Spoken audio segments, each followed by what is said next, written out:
Welcome back, travelers. We are glad to have you with us, and today I have a special guest with me, my mom, and we are here at the South Carolina State Museum. We are here to see the Disney's Heroes and Villains display, so we're excited about that. It's actually from the Walt Disney Archive, so it's a true Disney production, and we might check out the museum itself some, but come along with us and let's see what we find. So we have made it into the museum, and we actually bought tickets online, so we were able to come right in pretty quick, and we came up the elevators to the second floor, which is where the main museum is, and the very first thing you see when you get off the elevator is Cruella de Vil and one of the Dalmatians, so you know you're in the right spot for Disney's Heroes and Villains costume.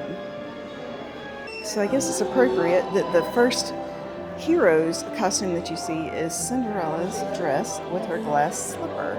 And obviously Cinderella, you have Cinderella's castle at Walt Disney World, and definitely one of the iconic costumes of Disney. Then the next thing you see is the fairy godmother, as she is turning Cinderella's dress into the beautiful ball gown that you see. And they also have a video about how the costumes were designed and why they were designed the way they are.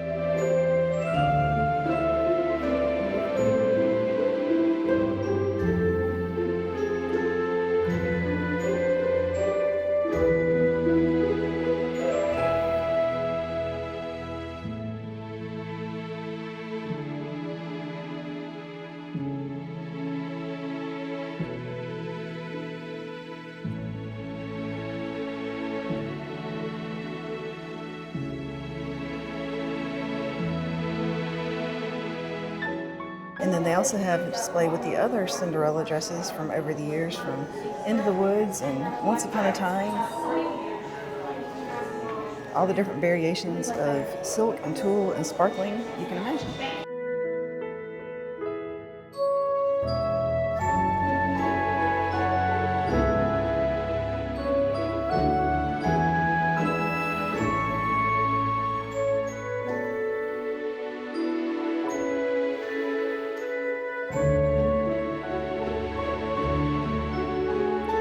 And then we have Jasmine and Aladdin from the 2019 live action version of Aladdin.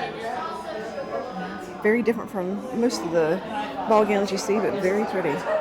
They even included Santa Claus from the Santa Claus. This is actually from the Santa Claus 3. Scott Calvin, played by Tim Allen. One of my favorite Christmas movies. And we really enjoyed the series too when it was on Disney Plus. And to go along with Cinderella, you have to have Prince Charming, and this was his costume from the 2015 movie. And then these next three costumes are from the 2019 live-action Dumbo. This is a very large exhibit. I thought it was going to be that one room, but there's this room and at least one more that we can see. Who knows what else is around the corner. But you have Peter Pan and Hook from the 2013 Peter Pan and Wendy movie. And then we have Gaston from the live-action Beauty and the Beast in 2017. And then the Beast as well. And of course, since you have Gaston and the Beast, you have to have Belle. So this is Emma Watson's dress from the live-action Beauty and the Beast. There are costumes from movies that are a little, not necessarily obscure, but not as popular. So you've got Oz the Great and Powerful. I think that's kind of been overshadowed by Wicked at this point. But then you get into the traditional Mary Poppins and even have her carpet bag over here. You have Ben Gates from National Treasure. And then you have Dastan from the Prince of Persia Sands of Time. And then three characters from A Wrinkle in Time. Miss What's-It, Miss Witch, and Miss Who. So we're headed into the villains section, and I do not agree with this one at all whatsoever. Hook from Once Upon a Time was in no way a villain, not at all. He was the best Captain Hook ever, and I don't know why they put him as a villain. But the Evil Queen, on the other hand, very understandable why she was qualified as a villain. And of course, you have one of the most famous villains of all, Maleficent, from the 2014 movie played by Angelina Jolie. Definitely another modern favorite, Captain Jack Sparrow from Pirates of the Caribbean. So we started the exhibit with Cruella, but then they also have other costumes of hers in here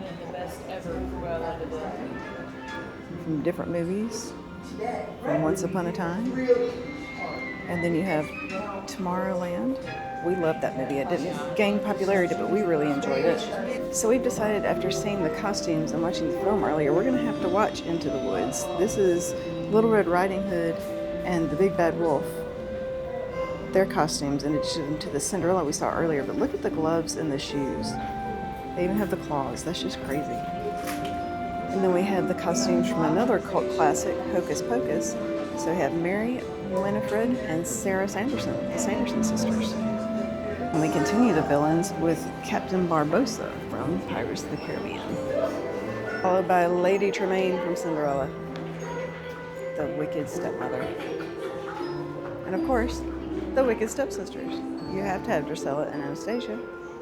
Of course, it's hard to think of Santa Claus as having enemies, but in Santa Claus 3, The Escape Clause, he had Jack Frost. And then you have Jafar, definitely one of the big baddies of Disney history. And Nizam for the Prince of Persia, and Queen Narcissa from Enchanted. So we have made it out of the Disney exhibit now, and we're going to check out some of the main part of the South Carolina Museum. And it's actually neat, not just because of the exhibits, but because of the building itself. This was the first fully electric textile mill in the United States. And then in 1988, they turned it into the South Carolina Museum. But then they also have things from, say, the World Trade Center, like the steel girder from 9/11.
So that's going to wrap up our tour of the Disney Heroes and Villains costume exhibit, as well as the South Carolina State Museum. I hope you've enjoyed seeing some of the things that we've taken a look at today, and I hope you get to come see the museum at some point. And if you want to follow along with future tours, just hit the subscribe and like button. And we hope to see you again soon. Thanks for coming along.